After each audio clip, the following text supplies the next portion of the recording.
Who's that? Commander Claw. Who's bad? Commander Claw. Welcome back to another episode of Breaking Brews. I'm your host, Commander Claw. And yes, we're bringing back a Final Fantasy commander that I just recently learned is created by Kuja and the Little Black Wizards. And ironically, this is the next video after I read that I'm creating, and they're in the artwork. It makes so much sense. Let's talk about Queen Brahne. If I said that wrong, feel free to put the phonetics on how to pronunciate her name in the comment section below. For 2 in a red, she's a 2/1 body legendary human noble. Let me make the screen larger for you. She has prowess. Whenever you cast a non-creature spell, this creature gets +1/+1 until end of turn.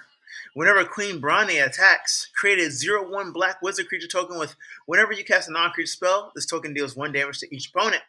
Honestly, this is a great card in the 99 of a Kuja deck. But if you plan on building it as your commander, you better build it Spellslinger and effects that create tokens and copying these wizards that are on the battlefield. So when you cast 1 creature spell, you're pinging your opponents rapidly. So without further ado, let's get into these cards. We got Will of the Jeskai for 3 in a red, sorcery. Choose 1. If you control your commander as you cast a spell, choose both instead. It has each player may discard their hand and draw 5 cards. Okay. Then each instant and sorcery card in your graveyard gains flashback until end of turn. The flashback cost is equal to its mana cost. The reason why you want this card so you can recast all those spells. Remember, this is going to be a mono red burn Spellslinger deck. So if you're able to cast them all again, good. And I can't downgrade the first ability. Wheeling is good. You're wheeling and putting cards in your graveyard, and these are probably spells. These instants and sorceries that you want in the graveyard anyway, and you get new cards anyway. The only reason why I don't like it for this commander is because everybody gets to wheel. Moving on.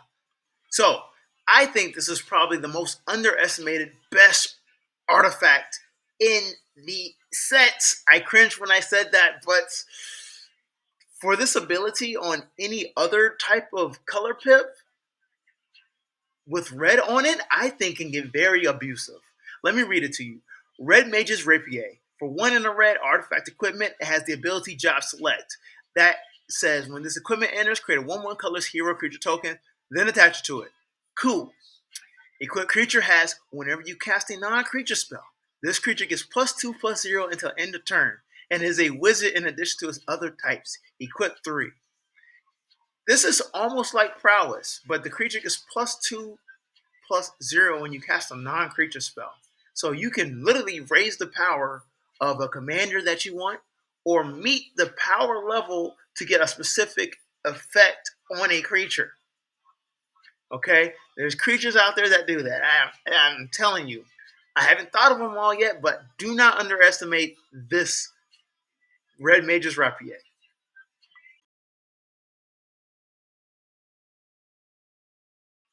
So, you're going to have a bunch of cantrips in your deck. You need to be able to draw cards. In mono red, you better draw cards fast and furiously. Otherwise, it's the worst feeling when you play mono red and you draw blanks.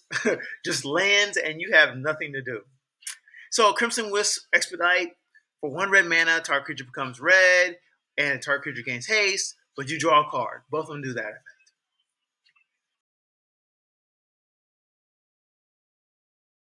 Now, this card is probably the most important card I'm recommending to you. Determined Iteration, for 1 in a red, it's an enchantment. At the beginning of combat on your turn, populate.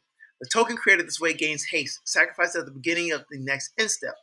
To populate, create a token that's a copy of creature token you control. So obviously we're going to copy the 0/1 Black Wizards. This is just an enchantment for 2 mana that creates an additional token. That's really effective. Great rate also. So what's a red deck without damage multipliers? There's a list of them, but I'm just showing you one here. Fiery Emancipation for 3 and 3 red. It's an enchantment. If a source you control would deal damage to a permanent or player, it deals triple that damage to that permanent or player instead. So when you have all those wizards and you cast a non-creature spell, it says 1 damage, but if Fiery Emancipation is out on the battlefield, That is 3 damage from each wizard for each non-creature spell that you play. Do the math. That's game winning. So, yeah. This commander is mono red. I think it's kind of underwhelming, but it can be great in the 99. Obviously in a Kuja deck because the lore and the artwork, they all go together.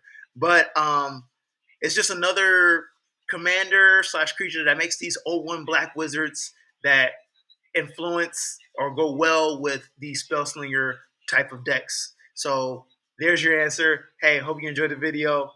Peace.